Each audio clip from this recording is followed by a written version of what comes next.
कहा था कि काजी साहब, ये जो शख्स सामने बैठा है इसे हमने एक लहलहाता बाग दिया था जिसमें चश्मे भी थे, जिसमें फलदार दरख्त भी थे, जिसमें मीठा कुआं भी था। हमने वो अपना चमन इसके हवाले किया था। वो बाग, कुछ दिन इसने उस बाग से फल खाए, मीठा पानी भी पिया। अब ना जाने क्या हुआ, अचानक ये माली ये बाग हमें सौंप करके चला गया। अल्लाह अकबर। जैसी इतनी सालों ने बात कही तो काजी की समझ में बात नहीं आई, काजी की समझ में बात नहीं आई, लेकिन बादशाह समझ रहा था। उसने कहा क्या मामला है? अब देखो फिरोज खड़ा हुआ, फिरोज खड़ा हुआ, उसके जुमले देखो।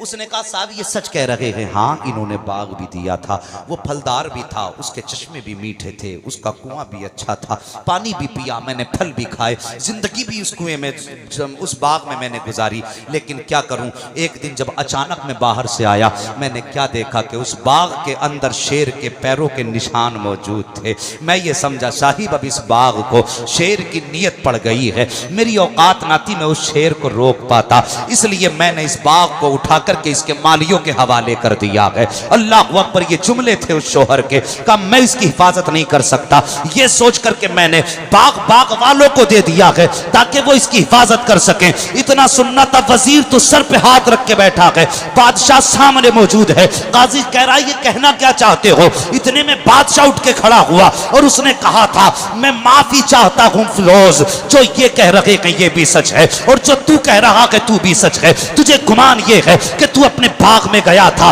तो वहां पे शेर के पैरों के निशान तो थे, लेकिन सुन ले सच्चाई ये है, हाँ हाँ तेरे घर के बाग पर एक शेर की नीयत तो पड़ गई थी, वो इस बाग के फल खाना चाहता था, लेकिन गया भी जरूर था, लेकिन जब उस बाग में दाखिल हुआ था तो उस बाग की हदों को पार नहीं कर पाया था, इसलिए कि तूने इस बाग के चारों तरफ शर्म हया की वो दीवार कायम कर दी थी कि जिसको ये शेर पार न कर सका। सुन ले तेरा बाग भी सलामत है, इसका कुआं भी सलामत है, इसके फल भी सलामत है।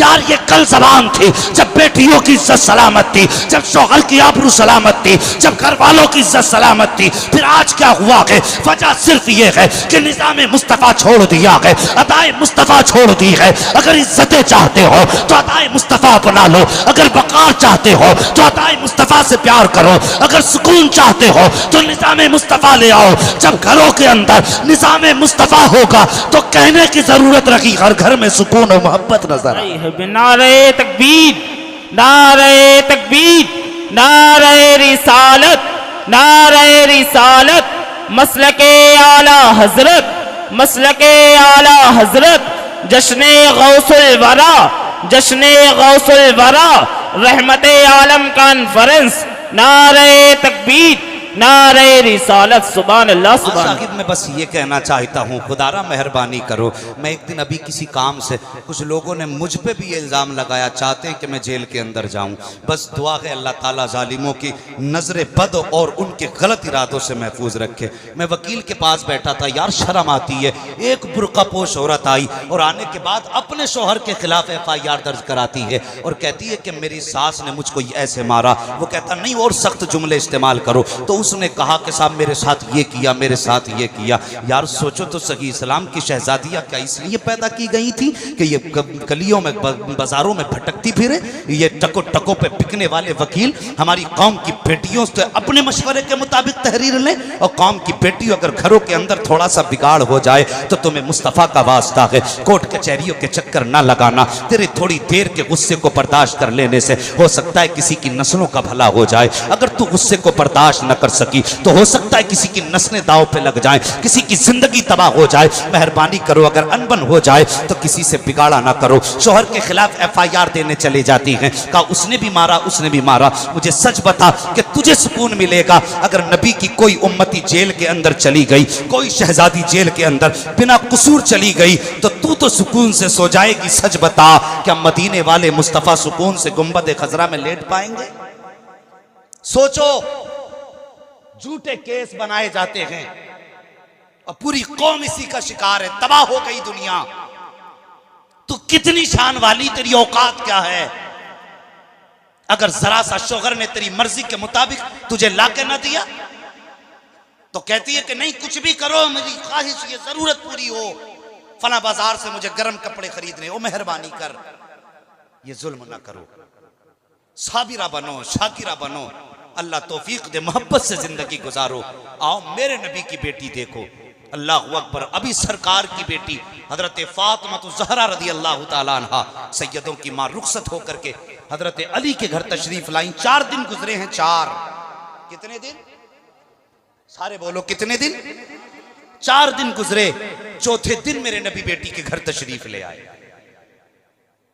बेटी के घर तशरीफ लाए, दरवाजे पे दस्तक हुई, आवाज दी, कौन? का अना मोहम्मद रसूलुल्लाह, बेटी मैं तुम्हारा वालिद हूं, अब्बा अंदर तशरीफ ले आइए। मेरे नबी अंदर तशरीफ लाए। आका जी कैसे आना हुआ? तवज्जो करो बेटियों, कौम की बेटियों सुनो। आका जी कैसे आना हुआ? का बेटी 4 दिन हो गए घर में दिल नहीं लगा, फातिमा मैं तुम्हें बुलाने आया हूं, फातिमा मैं तुम्हें बुलाने आया हूं। तो सैयदा का जवाब सुनो, नबी की बेटी ने कहा था अब्बा जैसी आपकी मर्जी हो। बेटी उस पर राजी है, लेकिन याद कीजिए जब मैं रुखसत होने लगी थी तो आपने मुझसे कहा था आज तक मुझ पर जो जिम्मेदारी थी वो आपकी फर्माबरदारी की जिम्मेदारी थी, आज के बाद तुम पर अली की फर्माबरदारी की जिम्मेदारी है। चचा जी बेटी को रुखसत करते वक्त सर पे हाथ रख के ये भी कह दिया करो कि जा रही है दुल्हन बन के, कफन पहन के निकलना है। निकल के वक्त ये मत कहा करो कि फोन कर देना फौरन आ जाएंगे, 4 किलोमीटर का फासला है। ये समाज की खराबियां हैं। रुखसत करते हुए कहते हैं कि देखो अगर कोई दिक्कत हो फोन कर देना, सब देख लेंगे, सब देख लेंगे। ये कह के बेटी का घर बर्बाद किया जाता। मेरे नबी की जिंदगी देखो, अल्लाह अकबर। नबी की शहजादी सैयदा फातिमा ज़हरा कहती बाबा आपकी मर्जी है, लेकिन आपने कहा था अब तक मुस्तफ़ा की फर्माबरदारी लाजिम थी, अब तुम पर अली की फर्माबरदारी। कहती बाबा अगर आप हुक्म दें तो मैं चल सकती हूँ, लेकिन अली घर में नहीं है। मेरे नबी अगर चाहते तो बेटी का हाथ पकड़ के ला सकते थे, अगर नबी चाहते हुक्म देते तो अली भी कुछ ना कहते, लेकिन नबी बैठ गए, एक जगह पे बैठ गए। अचानक हजरत अली तशरीफ ले आए। जब आए ना हजरत अली घर में घुसे, कहते फातिमा जी मेरे सरताज, क्या लगता है यहाँ से मेरे सरकार गुजरे हैं? अल्लाह अकबर। ये थी मोहब्बत का, लगता है मेरे सरकार गुजरे हैं। इतनी बात कही ना तो हजरत फातिमा कहती बाबा आए हुए हैं। कहा किधर का? बैठे हैं। गए सलाम किया। आका कैसे बैठे? मेरे नबी ने फरमाया अली अपनी फातिमा को बुलाने आया था। अल्लाह अकबर। ये देखो तहजीब, यह है मुआशरे को जीने का सलीका। बेटी को बुलाने आया था, आका जी बुला के ले जाते। मेरे नबी फरमाते हैं अली अगर मैं बुला के ले जाता तो फिर दुनिया मेरे इस अमल को दलील बना लेती। समझ रहे हैं आप? हजरत अली ने इजाजत दी तब हजरत फातिमा गई। आज हम देखते हैं अपने मुआशरे में ये बातें नहीं, हम नहीं समझते इस चीज को। मेहरबानी करो, मुआशरे को बेहतर करो, अपने अखलाक नबी के किरदार जैसे बनाओ, ज़बान में मिठास पैदा करो। आपकी ज़बान इतनी मीठी होनी चाहिए कि लोग आपका नाम सुन के थूके ना, और इतने भी कड़वे ना हो कि लोग आपको थूक दें। ये दोनों चीज़ें आप दरमियानी सूरत इख्तियार करें। रात दिन झगड़े, रात दिन के फसाद ये ख़त्म करें और मुस्तफ़ा से वफ़ा करें, आका से सच्चा प्यार करें।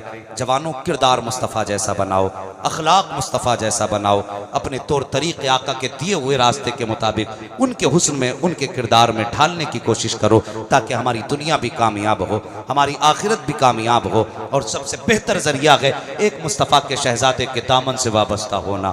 अल्लाह अकबर। अल्लाह नस्ल आबाद करे आपकी हमारी महफिलों में। और हम तो ये कहते हैं बड़े खुश नसीब हैं जब तक मुस्तफ़ा की औलाद का साया हम पर है।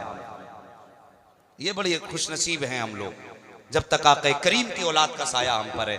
अल्लाह करीम इन सैयदों का सदका हम सबको अता फरमाते। साहिबो मेहरबानी करो, किरदार अच्छे करो, घरों के झगड़े खत्म करो। माँ बहनों मेहरबानी करो, आज की तकरीर को बस इतना ही समझ लेना। आइंदा किसी जलसे में जाना नकाब पहन के जाना। कमेटी वालों जब भी जलसा करो इनके पर्दे का एहतमाम मुकम्मल करना। और तीसरी बात ये सुननी है कि हमें अपने घरों के झगड़े कोर्ट तक नहीं लेके जाने। कोर्ट तक मत लेके जाओ। कितने बेकसूर आज तक जेलों में हैं हमारी जरा सी गलत तहरीर की वजह से। अपने घरों के हालात बेहतर करो, झगड़ों को सुकून में बदल दो, इख्तलाफात को इत्तेफाक में बदल दो। मुस्तफ़ा के दिए हुए किरदार को अपनाने की कोशिश करो और कोशिश ये करो कि हमें वो करना है जिससे खुदा भी राजी हो, मदीने वाला मुस्तफ़ा भी राजी हो जाए। भाई अब सुनने के मूड में है कि सलाम के मूड में है? आपसे इतनी बार कहा गया कि एक एक करके आइए, हर बार में मेला लग जाता है, अजीब सा माहौल है। एक एक करके आइए बस मोहब्बत से। जरा पीछे वाले बोल दें या रसूल अल्लाह। दिमाग ही पता नहीं क्या कर रहा, समझ में ही नहीं आ रहा है किस अंदाज आप सुन रहे हैं, क्या मुझे बोलना चाहिए। बस तवज्जो कीजिए मेरी बात पर, घरों के हालात बेहतर करो। आज कितने लोग मुसीबतों में गिरफ्तार हैं अपनों की जबान की वजह से। हम अपनों को माफ नहीं कर पाते हैं, जरा जरा सी बातों पे गोलियां चला देते हैं, जरा जरा सी बात पे लठ निकल आया करते हैं। कोई किसी का गिरबान पकड़ रहा है, कोई किसी का गिरबान पकड़ रहा है। यार भाई भाई की कदर कर लो, बाप बेटे की इज्जत कर लो। अगर ये चले गए ना तो फिर दोबारा मैसर नहीं होंगे। ये रिश्ते अगर टूट गए ना तो फिर ये दुनिया में नसीब होने वाले नहीं हैं। इनकी कदर कर लो। अगर भाई की कदर पूछनी है तो कोई पूछे करबला वाले हुसैन से कि भाई की शान क्या होती है। अगर करबला के अंदर जाकर भी आप कुछ ना समझ सके रिश्तों की कदर क्या है तो फिर हमें हुसैनी कहलाने का हक नहीं है। मेहरबानी करो, अखलाक बेहतर करो और अपने हालात सुधारिए और बदलने की कोशिश कीजिए अपने आप को। और कोशिश ये कीजिए हम जिंदगी वैसे गुजारेंगे जैसी हमारे मुस्तफ़ा ने हमें तालीम दी है। हमें उस तरीके पे अपनी जिंदगी गुजारनी है जो हमारे नबी ने हमें हुक्म दिया है। बस शागिबो, आपके हालात अल्लाह आपको सलामत रखे।